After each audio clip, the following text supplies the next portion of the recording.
fam. How are you doing? What's up? Welcome. Today's video, we're going to talk about a couple of categories of areas, about 3 of them, where there were experiences we had that we want to share with you to make successful changes for you while you relocate to Africa or visit Africa, as a matter of fact. And those 3 areas are spending and what that's like. Number 2 is FOMO, F-O-M-O, and we're going to talk to you about what that is, right, Daniel? Right. And then lastly, we're going to talk about building community and dealing with loneliness. For each one of those areas, we're going to talk about what the problems are, some of the things we encountered, and we're also going to deal with what it looks like when you do it right, what a success looks like. So, hey, we are Awaken with Mark. And so what our channel is about is actually, it answers the question, what happens when an Afro-American family moves to the continent of Africa and what we relocate, what we find, our interactions and stuff like that. So we share those with you, and we hope that you'll find value in what we share with you. Having said that, we're going to get started on the video.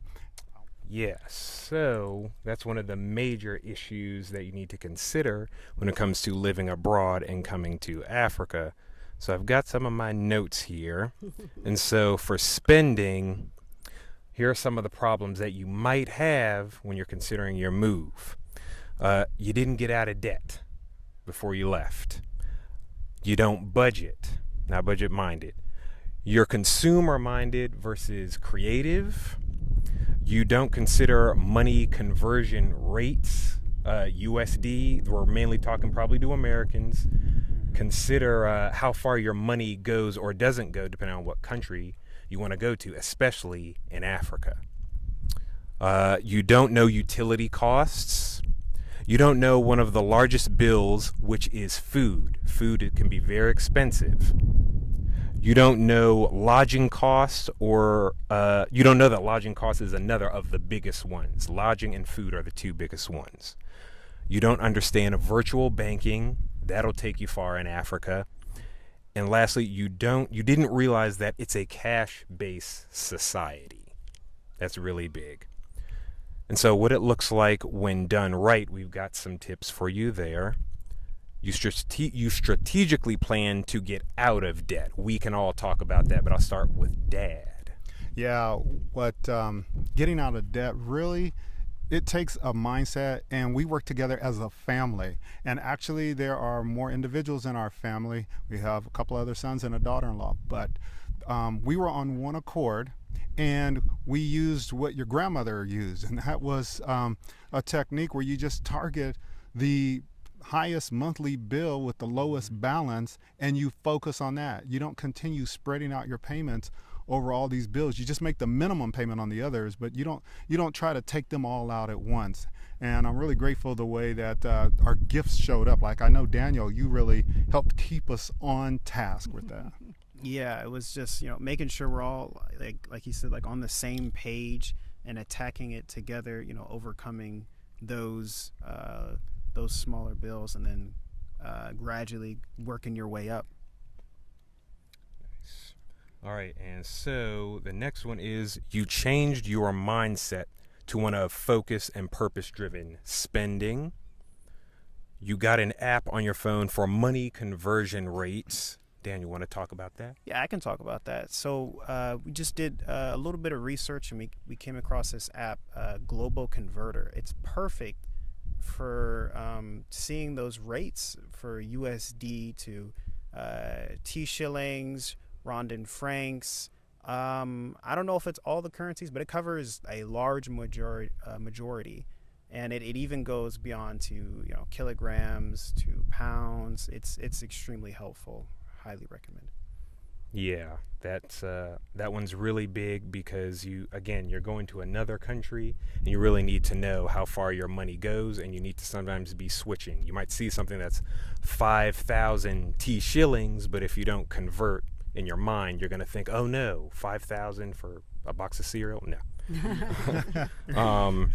You need to Google cost of living with whatever country that you're going to. That's a very basic thing that helped us.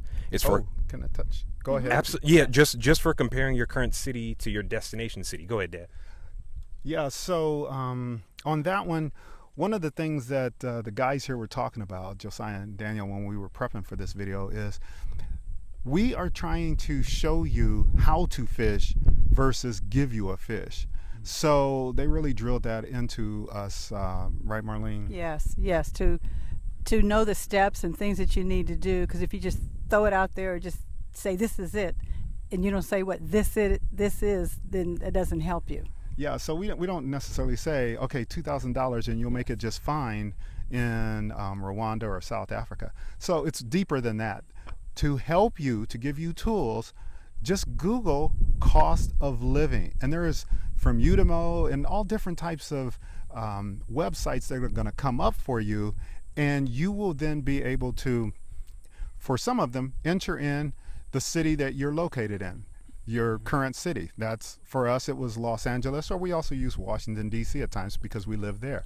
And then you can put in your target city, whether it's Nairobi, Kigali, Zanzibar, Dar es Salaam, Johannesburg, and literally you will receive a nice list of how much it costs for milk, how much it costs for eggs, how much it costs for a beer, how much it costs for tobacco, on down the line. And that's important to know because those rates, they change over time. So if we'd have told you a set dollar amount will work for you, and you're watching this video 6 months later, that might be, or a year later, might be a challenge. So there you go. That's some input there. All right, and so before you left, another thing that helps, you looked into virtual banking card like Chime or SoFi. We have some of those just for being able to move money around. If you need to swipe your cards for certain things, depending on where it is that you're going, but it's good to help spread out your money. Our cousin Joy also told us you can even use, what are those, the Visa gift cards as well, like the preloaded, like maybe $25 to $50 limits, whatever they were, just to be able to spread out money so that you have it. Yeah, and it really helps in terms of security. You might not feel safe swiping your, whether you have Bank of America or Navy Federal, Wells Fargo, it'll definitely help in terms of that. And those virtual banks also help in terms of, the international use of it.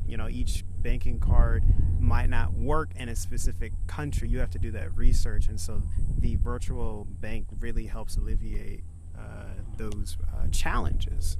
Yes. As we get ready to close, you need to begin paying for things at home in cash on your way to leaving. Start paying for things in cash.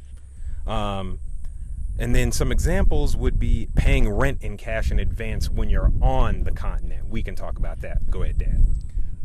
Yeah, so in terms of paying things in cash, let's say I've had people ask us, should I bring X dollar amount with me? Will I be good? I can't say. Actually, no one can say, to be quite honest with you, partly because we don't know your spending habits. But to stay on topic here in terms of paying things in cash and understanding about that, you have to realize that Josiah read one of the problems, and that is that you may not pay attention to your lodging costs. And many of the countries here and other places in the world, they are a cash-based society. They're not dealing with credit cards and things like that. No, you have to do up front. Like for us, we had to pay like 6 months in advance. Some places are different. It might be 3 months, it might be a year. And so they're wanting that ahead of time. So if you're thinking, oh, will this particular amount of money work for me? That may not, because if you've spent a certain amount of money up front for lodging, and then you're like, oh man, I don't have that much left. So you got to really calculate all of those things out, and that's what your research and Googling all those different things will help you to know, will I have enough as I'm going along? So let's do some math real quick. So my wife said, let's say that the rent was $1,600. So that's what we paid, honestly, in Kigali. Had a fabulous 3-bedroom, all-in suite baths, and the upstairs was room enough for me to hit the tennis ball on multiple occasions off the wall inside. It was Very nice. You may not need that much. Fine. We're just talking about a family of 4 and things like that. So the deal is, though, that number was real. But when you pay 6 months in advance, you take six times that 1,600, you're getting around $10,000. So if you thought, I'm just making up a number, if you thought bringing $20,000 was going to be enough, you would be surprised to learn you've already spent half of it on rent, because you may have not negotiated down to 3 months or away from 12 months, because it's different for every individual who's renting or each organization. And the deal is you've just spent about half of what you had. Now, of course, you're probably going to bring more than that. And then the thing is, you don't have to pay anymore because you paid for the rent. But you might have been surprised to realize, oh, wow, I got to pay this up front. Oh, wow, I got to pay electricity up front. So just a strong consideration there, okay? Yes, and then our last thing that Dad can also speak to, a really big asset, will be World Remit. Dad, can you tell them about that? Sure. On the World Remit thing, we actually got that before we left Los Angeles. We were watching Go Black, and he interviewed a young lady who was a doctor actually in Tanzania, here in Dar, I think. And she was going to do some marriage counseling also, and we wanted to invest and so into her ministry. So I got World Remit and sent her the money. It worked fabulously. Lo and behold, we were in Rwanda, and we were making a lot of trips to either Western Unions or banking centers to try to get money. They use, in a lot of East African countries, use a mobile money though. And so I had my cell phone that is to that particular country, and we were able to use the World Remit to transfer money from our US bank through World Remit and send money to my cell phone, just like I did for that young lady who was a doctor. That was gold. And the folks who were with us there, our friends, family friends in Rwanda, they were ecstatic about it. We were ecstatic because now we're not doing trips to banking centers. We're not doing Western Union trips, all this kind of stuff. And it's very nice because we can just use our cell phone when I go to pay for a motor taxi, when I go to pay for water, when I go to pay for anything like that. And you want to keep in mind when you're using World Remit, well, really it's your banking. You know, each banking is different. And so you have to keep in mind the limits that you can use when you're paying, like the things that they mentioned, a lot of money up front for rent. And so because you can't just pull out your debit or credit card and you have to rely on that World Remit, if you decide to use it, you're going to need to you're going to have to plan ahead to be moving large amounts of money, because you can't just pull from your bank like you normally would. So you got to think ahead when you're asked to pay that much in advance, so that way you can give the time, whatever your bank provides the large amount to direct to what you need to be paid.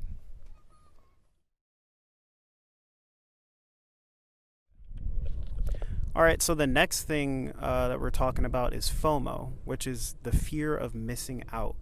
So you could be fearful of missing out on like the Super Bowl events. You have parties, concerts, movies, fast food. You might have like baby showers, funerals. You might be fearful on graduations, weddings, basically family friendly, the American way of life, activities with families and friends. And so what it looks like when done right would be to plan, to manage and control,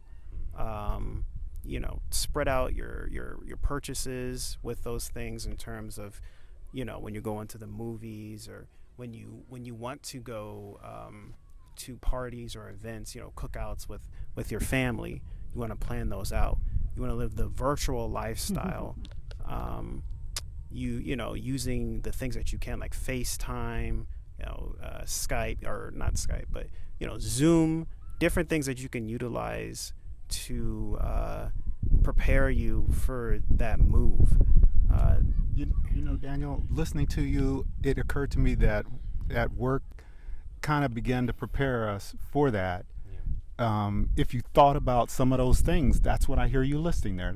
That's what I wanted to say. Yeah. Yeah, it definitely helped us get ready for our transition. Social media, you have Facebook, Instagram, Twitter, different things like that. Accepting that your relationships are going to change as you transition yourself from those things that you could normally do now in the virtual lifestyle.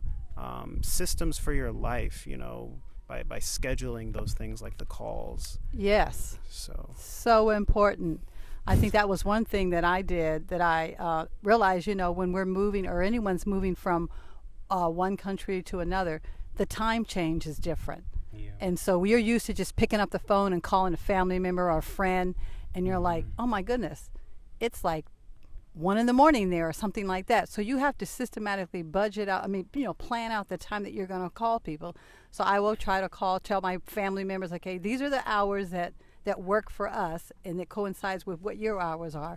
And so that kind of helps you. So when you're trying to stay in contact with people and trying to, keep that connection going, is to pay attention to where you are, how much the distance is. Do it once a week. Do it on a certain day of the week, a certain time. And that really helps you to continuously staying connected. Yeah. Also, this just occurred to me. If they've got an iPhone, and I used to have an Android, I forget how it works, but on an iPhone, you can literally put the time zones for your loved ones in there, and it really helps out immensely. You end up being like maybe one of those banks or something you see in movies where they have the time zones for New York, London, Beijing on the wall, but at least it's in your hand and you can check that first. Yes. Right. And I also, one more thing I totally forgot, that Messenger, if you have Facebook and things like that, there's ways, FaceTime to see people. Because a lot of times you may not be able to touch that person, but at least you can see them. Yeah. So try to find other ways to find scheduling the time, but ways that you can actually visibly see people. So things that be creative. Right. To Dad's point about the clocks, it's called World Clock. If I remember, Daniel showed us how to put the widget on our dashboard on our phone so that it's always there, because you need it when you're doing, you might have some banking you have to do and you got to wait till the bank opens up, or something with your phone, better yet, your friends and family, and trying to schedule things. And you also, prior to leaving, want to think about, especially with, your closest friends and family, you're international now. And Daniel talked about being open to relationships changing. That could be, just the rhythm and tenor of things, as far as just the connectivity, the strength of the bond. But if your bond is really strong, it could also be testing like, the scheduling and the intentionality, and just be open to that. And also, people can also come and visit you. And sometimes those tests of bonds, I don't know, sometimes some rewards in your relationships really come through then, because it's like, wow, depending on how strong the bond is, this is your new life, and they have someone to come see in Africa or Mexico or wherever you're at. So thought I'd add that. Yeah, so it, everybody's different. Definitely had challenges myself with friends and family. Others, not so much. It was not too hard of a transition. Of course, I still miss seeing them from time to time, but it was that gradual transition of, let me call you. What did you say, Dad? It's kind of like before 1 p.m. your time in the East Coast. Yeah, what I did was, so my mother's in a time zone in the United States, obviously, and I just broke it down to her. Let me help you out here. If you could remember to call me immediately after lunch and not any later than 2 p.m. or something like that, because otherwise you're waking me up in the middle of the night. Right. So I keep those things in mind when I'm talking to my friends, and they may, maybe I'm up late, so I'm like, now I can call. I'm not going to call them around 12 my time because they're asleep. And if I'm, staying up, 8, 7 p.m. over here, or later, is better for them. So, you have to be intentional and plan these things out to stay connected. Yeah, very Yeah. And I guess also in another area that we looked at was loneliness. That does, happen because, like you say, you're not in familiar area. You're not with, your family and friends and people that you know. That your surroundings are different, and so you have to really look at some of those areas that cause you, a little tension. So you have to notice that you're not being intentional, before you left, and so you didn't think about those things because you got to think about vacations are not the same. You don't know the language. You don't know the laws wherever you're going. The laws are definitely going to be different in another country than where you are now. How spending works, for instance, negotiating everything. Like when you go, the pricing of things are just different on how the way they might do things different than the stores or places you went to. And you don't know the culture, the way people maybe they dress, or certain ways we can have different behaviors that we think they're okay in the States, but when you come to other places, being real loud or doing or saying certain things that doesn't work on maybe where you may be going. So those are a lot of things that you really, you may not even think about, and that you got to be thinking about. And so a lot of times you're really looking on how are ways that you can build your community before you leave. What areas, what you can look into right now. I know there are areas they talked about were expat groups. So you want to look more into that? Let me say something about that. So in the expat groups, before we left Los Angeles for Rwanda, I actually talked to some friends, did some searching on Facebook, and they recommended some Facebook groups, expats in Rwanda. In fact, I think there may be a way to just search in expat groups, and you will have them laid out for you on a list. This gets back to us trying to teach you how to fish versus handing you a fish. We're saying, look here, loneliness is going to kick in, so you need to be able to hear your native tongue in your ear periodically to give your brain a rest. And you need to, as Marlene said, you need to be intentional about it. But on that expat group thing, so I joined that Facebook group, and it worked out really well because I was able to ask them questions. Questions about what? Well, I wanted moringa seeds. Where can I get that? Or I bought some chairs. I asked, does anybody know of anybody making chairs? And they did. I got answers to that. So you get answers to all sorts of things, and you don't even have to ask questions. You could just read other people's questions and learn a whole lot that particular way. But this is a part of being intentional so that you're not lonely and you're getting your problem solved and you're connecting with others. Yes, that's exactly what those are for. Like expat is for like expatriate. It's one of those terms. There are a lot of different identities people go by for when they're traveling or living abroad. But if you just Google expat group and then insert country, you'll get a lot of different resources like the Facebook group that we used in Rwanda. Things like YouTube will come up. Different YouTubers such as ourselves, if people have a resource, if they have their own private group or a WhatsApp number or a website, they'll share those things. But YouTube groups will come up. Twitter groups will come up. Instagram pages and the like.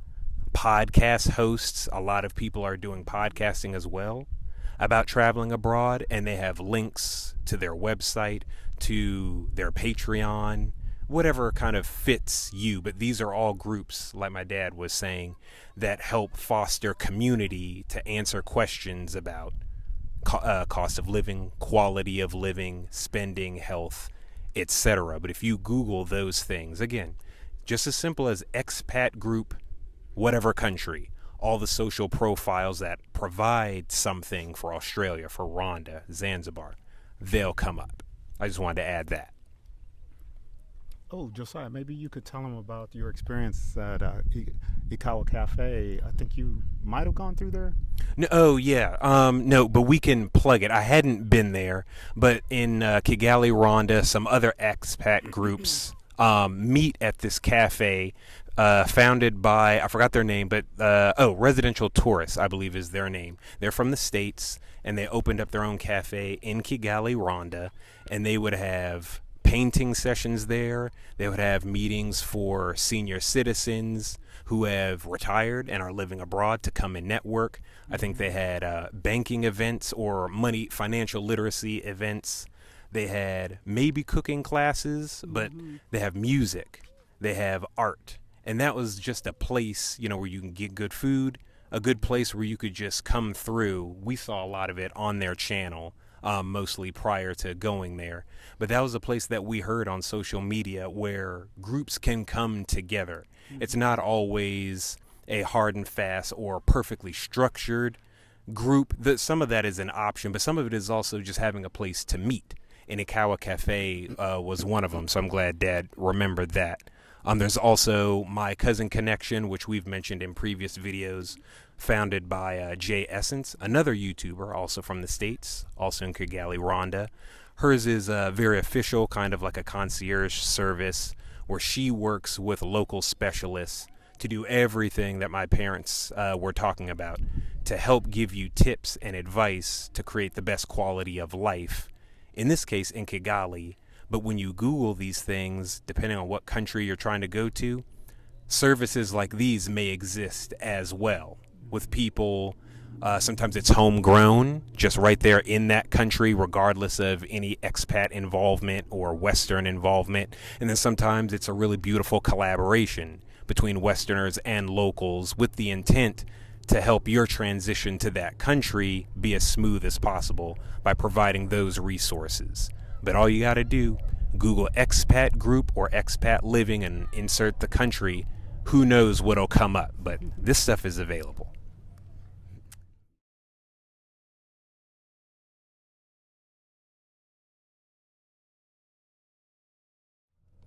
All right, so we've covered the areas. So those were 3 areas, and we went into the details of the problems that we are aware of. Some of them we experienced, some of them we avoided, and those 3 areas were actually loneliness was the last one, spending, and also the aspect of FOMO, right? Fear of missing Fear of missing out. Thank you, Daniel. You've taught me a new word, fear of missing out, which we think is one of the major reasons why a lot of folks don't want to leave their home country to explore and live abroad, because they have a fear of missing out. Yeah, so we really do help. Those examples we use will better help transition you to the lifestyle here, if that's what you're looking for, you know? Yes. Having said that, we hope that you enjoyed and found value in what we shared. We ask you to consider the things. Let us know your comments. Were there some you would add to the list, as a matter of fact? If there are, let us know. If you ever overcame a problem in a different way than we did, let us know. Put it in the comments. But other than that, we'd like you to like, share, and subscribe. And having said that, thank you. Toodles. See y'all.